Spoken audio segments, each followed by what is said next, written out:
The camera zooms in on me, drenched in chicken feed, standing shirtless in my overalls in shame while my daughter films from the porch, yelling, "Dad!" She called the cops again. Behind me, a dozen chickens flap around in chaos as flashing blue and red lights illuminate my half-painted barn like a crime scene. Officer Dixon steps out of his cruiser, looks at me, looks at the barn, then back at me and sighs. "Brad, did you really install a disco ball inside a structure not approved by the HOA?" I try to explain, but the cluck of rebellion drowns me out. I had no idea a chicken coop could trigger a suburban war, but it did, and this was only day 5.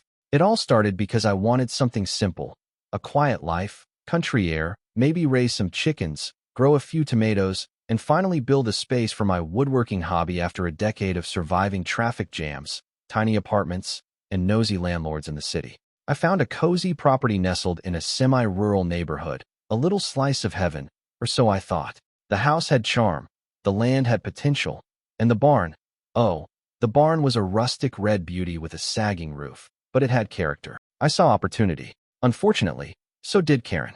She introduced herself before the moving truck finished unloading. I was carrying a lamp. She was carrying a clipboard.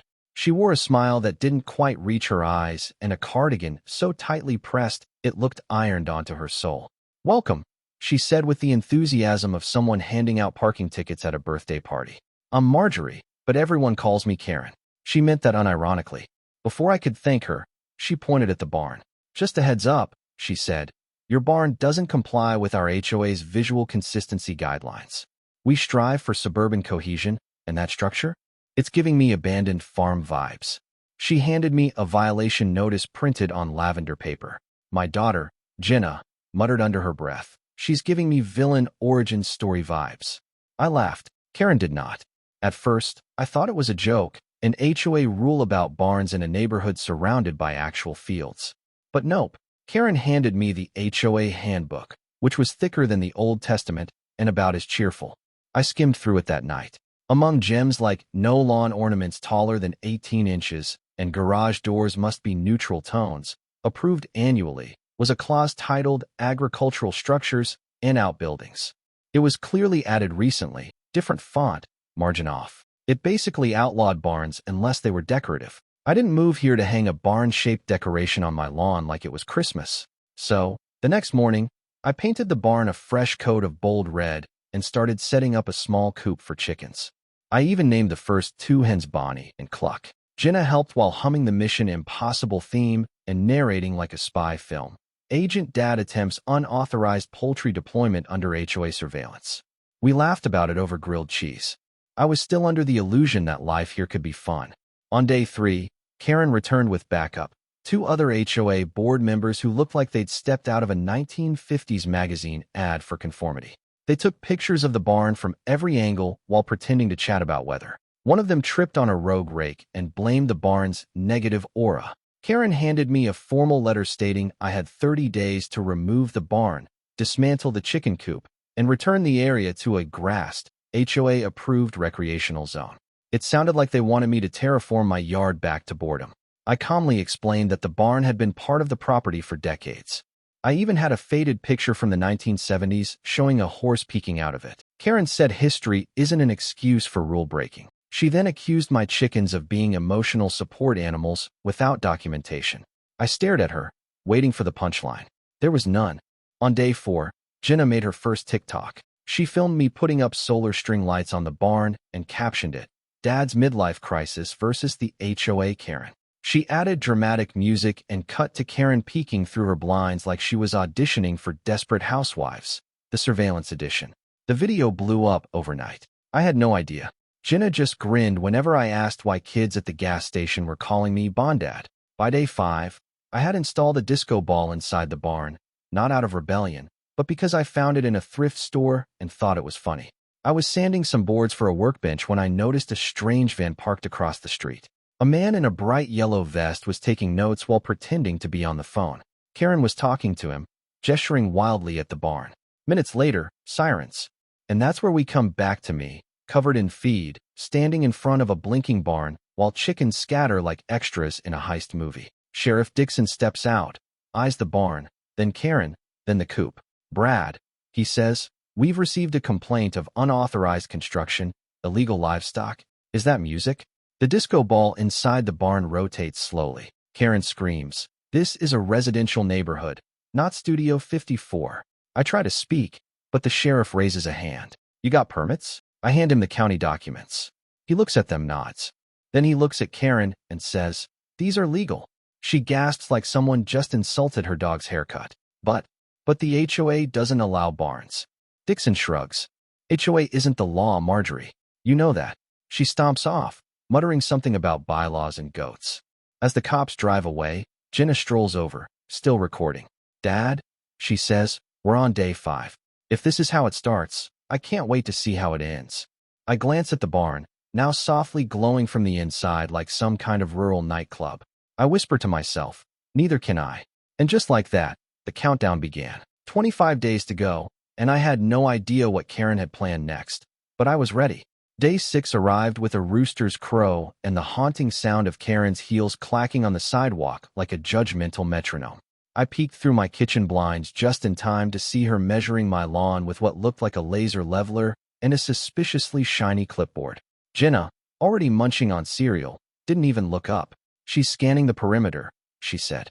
"Probably reporting your grass for being too enthusiastic." I laughed, but my stomach turned. This wasn't just an HOA complaint anymore. It was a full-blown turf war, and I was the rogue rancher refusing to kneel. Karen had upped her game. Every morning, like clockwork, I found a new HOA violation taped to my mailbox, always in pastel colors, as if the shade of the paper made the fine less ridiculous. One day it was excessive chicken noise, another it was use of unregistered festive lighting, and then came my personal favorite, potential threat to neighborhood harmony due to barn-related disruptions. That one had the phrase "potential threat" underlined 3 times. I began taping the notices to the wall like war trophies.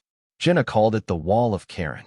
Despite the absurdity, I knew I couldn't afford to take this lightly. HOA fines weren't just empty threats.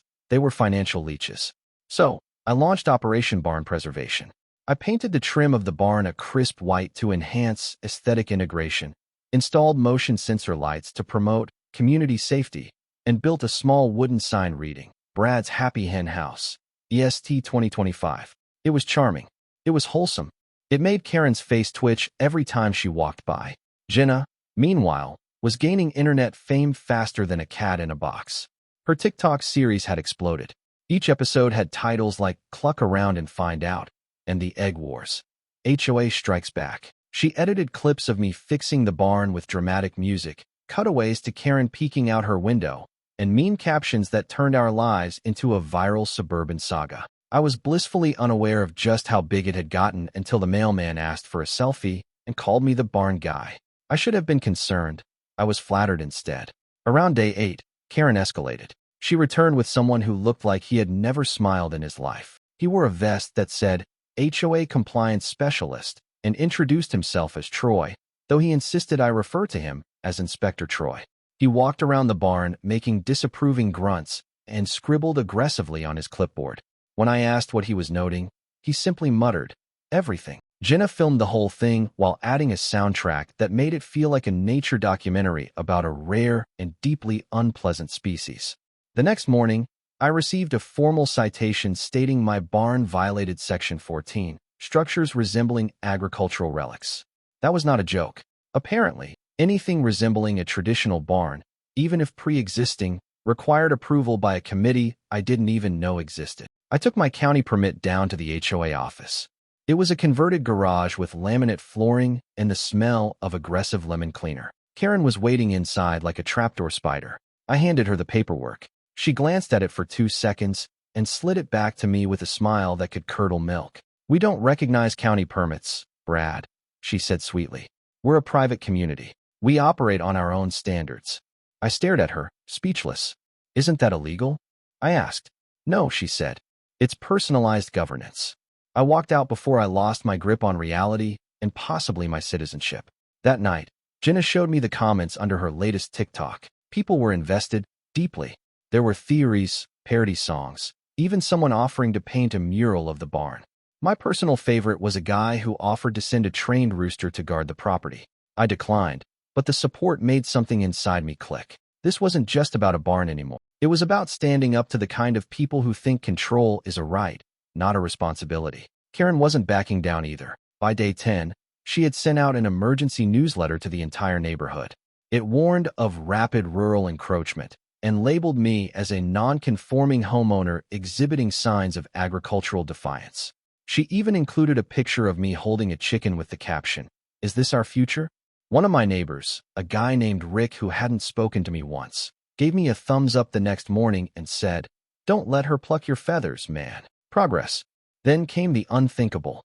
I received a letter that looked exactly like an official court summons. It had stamps, signatures, and a hearing date. My stomach dropped. Was Karen actually taking me to court over a barn? I called the county clerk. No such case existed. That's when I noticed something odd. There were spelling errors. The judge's name was spelled 2 different ways, and the footer had Comic Sans. Karen had made a fake court summons. She had crossed the line into felony territory without even flinching. I told Sheriff Dixon. He came by that evening with a cup of gas station coffee and an amused expression. I showed him the fake summons. He took one look, let out a single "huh," and then asked, "She really used Comic Sans?" He shook his head and said, "I'll have a talk with her." That was all he promised, a talk. I wanted her arrested for impersonating the judicial system. Instead, she got a warning. Still, something changed that day. The sheriff's tone, the neighbors watching from their porches, the way Karen refused to meet my eye the next morning. She knew she'd been caught. And then Jenna, brilliant, mischievous Jenna, dropped the biggest bombshell of all. While digging online for content, she found an archived copy of the original HOA documents. It turns out, 10 years ago, the HOA had no restrictions on barns, chickens, or any structures under 500 square feet. Those rules were added in a later version, one that Karen had pushed through with almost no oversight. And here's the kicker. Half the board members listed as approving the change didn't even live in the neighborhood anymore. Some had moved, some had died, and one had never existed at all. We sat at the kitchen table, stunned. "You're telling me Karen forged HOA bylaws?" I asked. Jenna nodded, grinning like she just solved a murder mystery. "She Karen too hard," she said. "And we have proof." For the first time in 10 days, I felt like I wasn't on the defensive anymore. I wasn't just protecting a barn. I was holding the line against a paper tyrant. And I had a secret weapon in my corner. A teenager with Wi-Fi, editing skills, and a viral fan base thirsty for justice. The tide was turning. But if I had learned anything about Karen, it was this. She wouldn't go down without a dramatic, clipboard-wielding fight. And neither would I. Day 11 began like any other. Rooster screaming, coffee brewing, and Karen committing at least one petty felony before sunrise. By this point, I expected her to show up with some new violation or a threatening glance that could curdle almond milk. But that morning, the silence was eerie. No pastel notices on the mailbox. No laser leveling on my lawn. Not even a glimpse of her car creeping by with binoculars sticking out the window. I should have felt relief. Instead, I felt like I was being watched by someone who just discovered stealth mode. And I was right. That night, around 2 a.m., I was jolted awake by the sound of rustling outside. At first, I figured it was the chickens getting rowdy, but when I peeked through the blinds, I saw a shadow creeping along the side of the barn. I grabbed a flashlight and stepped out barefoot, like a horror movie character with no sense of self-preservation. The moment I turned the beam toward the barn, I caught her, Karen, crouched like a low-budget ninja, yanking the solar fairy lights off the structure while muttering something about energy violations. I froze. She froze. We stared at each other, 2 grown adults in a silent standoff, lit only by the flicker of dismantled LEDs. "What are you doing?" I asked, stunned. Karen stood up, dusted off her pants, and said with zero irony, "I was inspecting the barn's lighting for electrical compliance. It's a safety hazard." She waved her clipboard at me like it was a shield of righteousness. "At 2 in the morning?" I asked. "That's when fairy lights are most active," she replied. I didn't even know how to respond to that level of logic gymnastics. I told her to leave my property. She tried to act insulted, like I'd ruined her dinner party instead of catching her mid-trespass. But as she left, I saw the panic in her eyes. She knew she'd gone too far. The next morning, I installed security cameras all around the barn, not cheap ones either. I went full FBI mode with night vision and motion alerts. Jenna uploaded the footage of Karen's fairy light heist with the caption, "The Great Light Robbery." Within hours, The video hit over 3 million views. People were now creating fan art of Karen sneaking around. Someone even dubbed over her voice with lines from villain monologues in superhero movies. Karen wasn't just a neighborhood problem anymore. She was internet infamous. Things escalated fast. Karen started sending out weekly HOA newsletters that felt less like community updates and more like propaganda pamphlets. One entire section was titled, "Why Chickens Endanger Suburban Values." Another issue had a quiz. "Is your neighbor a rogue farmer?" Jenna read it out loud while laughing so hard she fell off the couch. Karen was losing control of the narrative and trying to reclaim it through the power of bullet points and clip art. Around day 14, a neighbor's kid came over to sell cookies. Sweet kid, freckles, shy smile. But halfway through his sales pitch, he started asking really weird questions. "So, how many chickens do you have exactly? Do they have permits? What breed are they?" Jenna raised an eyebrow. I asked, "Is Karen paying you to spy on us?" The kid's eyes widened like we'd guessed the nuclear launch codes. He whispered, "She gave me $5 and a brownie. We bought a box of cookies and told him to report that we had 12 chickens and one goose named Santa Quack. For the record, we did not have a goose yet." Meanwhile, my daughter's TikTok series was exploding. The episodes had titles like Karen's Chick Coup and Fencegate, the post-pounder strikes back. At this point, local news caught wind of the drama. They reached out, asking if I'd be open to an interview. I declined, but Jenna leaked that I'd been approached, and suddenly people online were treating me like I was the star of a reality show that didn't technically exist. The pressure was on, and I didn't know how much more ridiculous this could get. Then came the envelope. It was taped to my door, an official-looking envelope with a red stamp that screamed, "Important legal document." My heart sank. I opened it carefully, half expecting a court date or a cease and desist from some HOA legal overlord. Instead, what I found was the most bizarre collection of fonts, typos, and formatting nightmares I'd ever seen. The letter claimed I was being summoned to an emergency HOA tribunal to address egregious barn-related misconduct. It was signed by a Judge Harold Jefferson III and included threats of immediate expulsion from the community. I Googled the judge. He didn't exist. Jenna looked over the letter and said, "Dad, this was made in Canva. Look." She used a wedding invitation template and forgot to delete the rose petal background. Sure enough, behind the text was a faint rose petal pattern. That was the moment I realized Karen wasn't just manipulative. She was unraveling. Creating fake legal documents wasn't just unethical, it was illegal. I took the envelope straight to Sheriff Dixon. The sheriff was sitting in his office, sipping coffee, watching reruns of old westerns. When I handed him the letter, he didn't even blink at first. Then he raised his eyebrows, tilted his head, and muttered, "She really used the word tribunal? And Comic Sans." He set the paper down and leaned back. "All right, time for a little chat with Karen." I didn't know what that meant, but it felt like the beginning of something serious. Maybe, finally, she'd be held accountable. When the sheriff stopped by her house later that day, half the neighborhood came outside pretending to water plants or walk dogs that clearly didn't belong to them. Everyone watched Karen open the door, exchange words with the sheriff, and for the first time, didn't shout. She just nodded, looked embarrassed, and closed the door without slamming it. It was surreal. I didn't know what he said to her, but whatever it was, it left a mark. That night, I found a note in my mailbox. No fancy fonts, no threats, no lavender paper. Just a sticky note that said, "Let's not escalate further. Please consider removing the barn voluntarily." No signature. I crumpled it and tossed it into the trash. Then Jenna and I went out to the barn and turned on every single fairy light. We sat in lawn chairs, surrounded by chickens and ridiculous disco reflections, eating popcorn under the glow of rebellion. But the real turning point came when Jenna stumbled upon something massive while scrolling through old HOA meeting notes online. She found a link to a cached page from a decade ago. It contained the original HOA rules, bare bones, only 6 pages, nothing about barns, chickens, or ornamental grass regulations. But the current handbook? 34 pages of control freak madness. Comparing the two, it was obvious someone had added rules without a vote, faked signatures, and slipped them into the official records. And we both knew exactly who had done it. Suddenly, this wasn't just about my barn. It was about uncovering a silent dictatorship that had gone unchallenged for years. Karen hadn't just weaponized bylaws.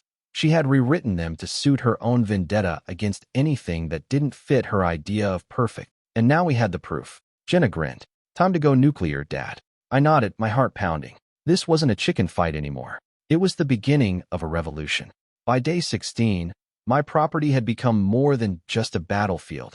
It was the headquarters of a full-scale suburban uprising. The barn, once a quiet, weather-beaten structure at the edge of my yard, now stood tall like a monument to resistance. Every light strung across its beams was a symbol. Every chicken that strutted across the grass was a middle feather to tyranny, and every neighbor who waved instead of scowled reminded me that change was coming. What I didn't expect was just how fast the storm would gather once the truth about Karen's rule rigging came to light. Jenna had done her homework. Not only did she find the original HOA guidelines from 10 years ago, rules that were shockingly reasonable and barn-friendly, but she also traced the digital footprints of the changes. Someone had uploaded a new document under the HOA board's account with 0 meeting notes or community votes to back it up. The user ID, mjenkins87, Karen's old email address. We double-checked, triple-checked. It was irrefutable. She had manufactured her own little regime, brick by digital brick, right under everyone's noses. I printed everything, pages of side-by-side comparisons, timestamps, even archived web addresses. It looked like a conspiracy board without the red string. Jenna suggested we present it in the most unforgettable way possible, publicly. So we hatched a plan. We would host a neighborhood barbecue. No HOA rules violated, of course. We used pre-approved folding tables, low decibel speakers, and made sure every chair was HOA height compliant. We called it a community wellness cookout and invited everyone with a flyer that featured smiling cartoon chickens and free hot dogs. Karen didn't stand a chance. The turnout was incredible.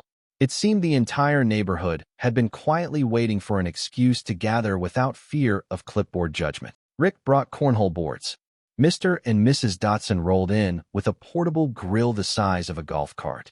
Even the woman who always scowled at my lawn dandelions showed up with brownies and said, I never liked her anyway. I gave Jenna a wink as we laid out our evidence display inside the barn, right next to the lemonade table.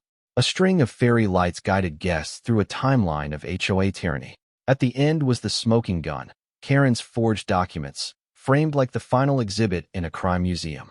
As the sun dipped behind the trees, I called for everyone's attention. People quieted down, hot dogs half-eaten, red Solo cups in hand. I cleared my throat and held up the first page.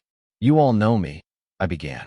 I'm the guy with the barn, the chickens, and apparently the most dangerous string lights in the Western Hemisphere. But what most of you don't know is that our HOA rules, those ones we've all tiptoed around, weren't created legally. They were forged.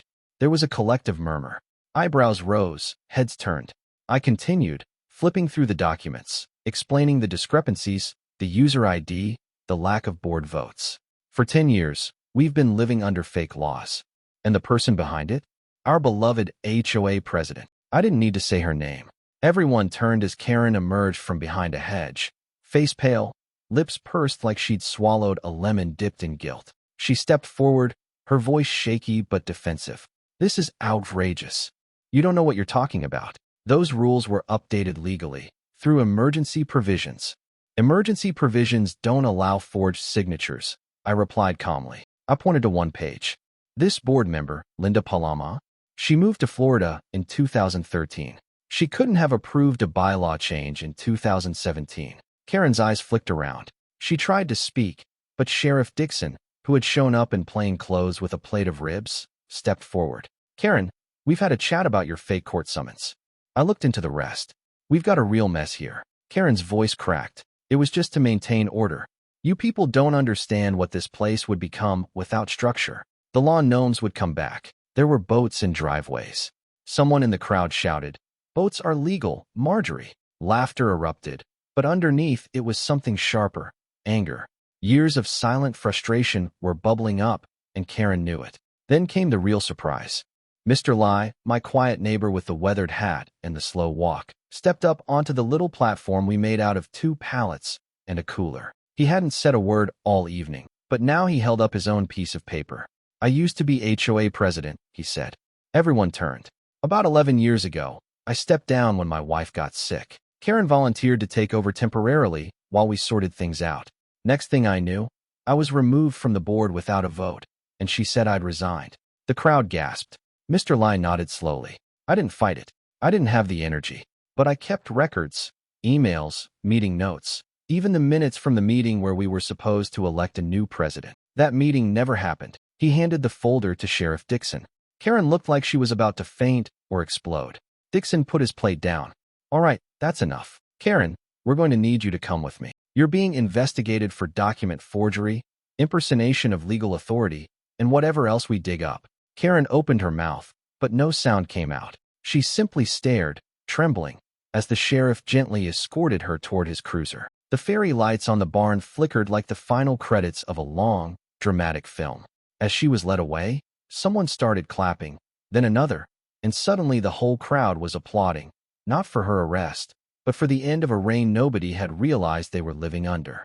Jenna filmed the moment. She didn't say a word, but the smile on her face said everything. Later that night, people stayed to help clean up.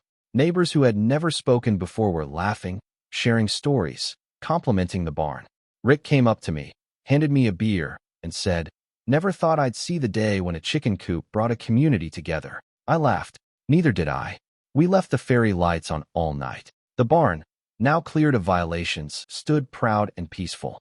Jenna uploaded her final clip of the day. Karen being placed gently into the back of the cruiser, set to the theme song from a certain crime show. It was dramatic. It was hilarious. It was justice. And for the first time since I moved in, I finally felt like this place was home. The morning after Karen's dramatic exit felt like waking up in a completely different neighborhood. The usual tension in the air, that invisible fog of suspicion and tight-lipped greetings, was gone, replaced by the soft clucking of chickens, the smell of charcoal from the night before, and actual neighborly small talk drifting over fences like it was the 1950s in a good way. I sat on my porch with a cup of coffee and watched Rick walk his dog past my house without pretending not to see me. He waved. I waved back. Somewhere in the distance, someone was playing classic rock instead of classical music, which I was certain would have been a punishable offense under Karen's rule. Change had arrived, and it wasn't just subtle, it was celebrated. Later that day, I got a visit from two of the now former HOA board members. Not the ones who used to silently nod while Karen went on her power trips, but the ones who had always looked like they were being held hostage by community guidelines. They brought a box of muffins and a proposition. They wanted me to join the HOA board. Apparently, the bylaws had gone up in smoke. The structure was being rebuilt from scratch, and they believed I was the man for the job. I politely declined while holding a blueberry muffin like a peace treaty. I told them I wasn't interested in telling other people how to paint their fences or what shape their mailbox should be. I'd rather spend my days sanding birdhouses and listening to rock music in my barn. But I gave them a name to consider, Mr. Lai. Later that week, they made it official. Mr. Lai was voted in as the new president by an overwhelming majority during an emergency HOA meeting held under a string of fairy lights in my barn. The chairs were mismatched, the lemonade was warm, and no one cared. For the first time, it felt like the HOA was run by people who actually lived here, people who didn't think a flamingo lawn ornament was a gateway to anarchy. One of the new rules Mr. Lai proposed, and everyone quickly agreed on, was to remove any clause related to the visual offensive nature of barns, coops, or other farm-adjacent structures. Another rule: no more HOA meetings longer than 30 minutes or featuring more than one pie chart. I may have suggested that one.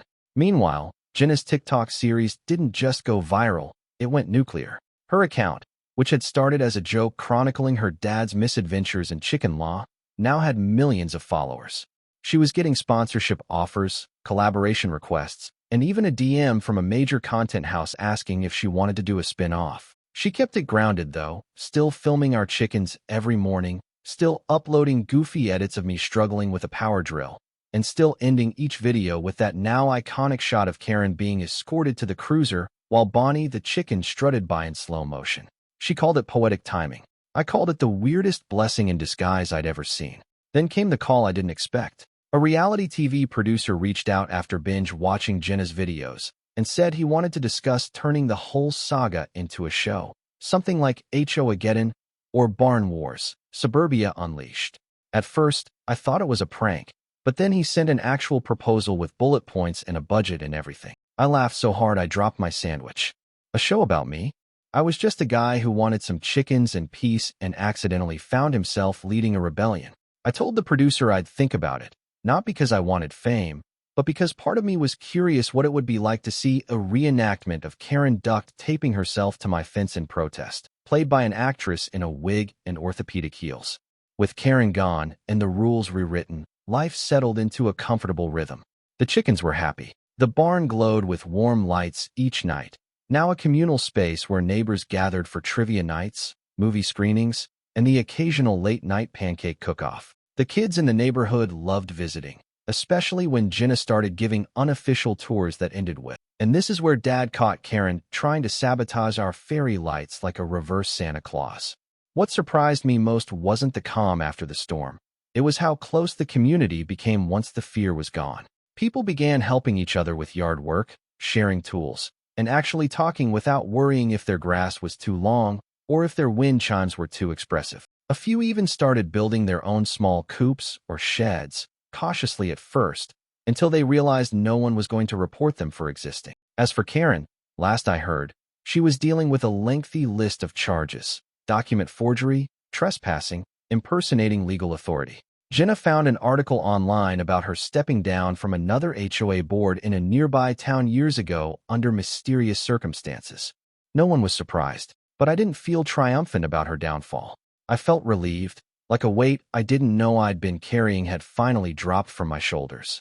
And now, in its place, there was space to breathe and to build, literally and metaphorically. One evening, Jenna sat beside me on the porch, scrolling through comments on her latest upload. "You know," she said, "you're kind of famous now. The internet thinks you're a hero." I sipped my coffee and watched the sunset bleed into the sky. "I didn't try to be," I said. "I just didn't want to tear down a barn because a lady with a clipboard said it wasn't pretty." She laughed. "Well, that barn saved the neighborhood and launched my career, so thanks for being stubborn, Dad." We sat in silence for a while, listening to the chickens rustling in their coop, the occasional bark of a dog, the soft buzz of a community that had finally found balance. I thought back to my first day here, when I saw that old barn and thought it was just a building. But it wasn't. It had become a symbol, a battleground, a beacon. And somehow, through disco balls, court hoaxes, and a war waged in TikToks, it became the heart of the neighborhood. All I'd wanted was a place to relax, and maybe get some fresh eggs in the morning. What I got was a battle, a community reborn, and the strangest path to peace I could have ever imagined. As the sun dipped below the treetops, I looked out at my barn and whispered, "We made it, old girl." And somewhere behind me, Jenna hit record one more time.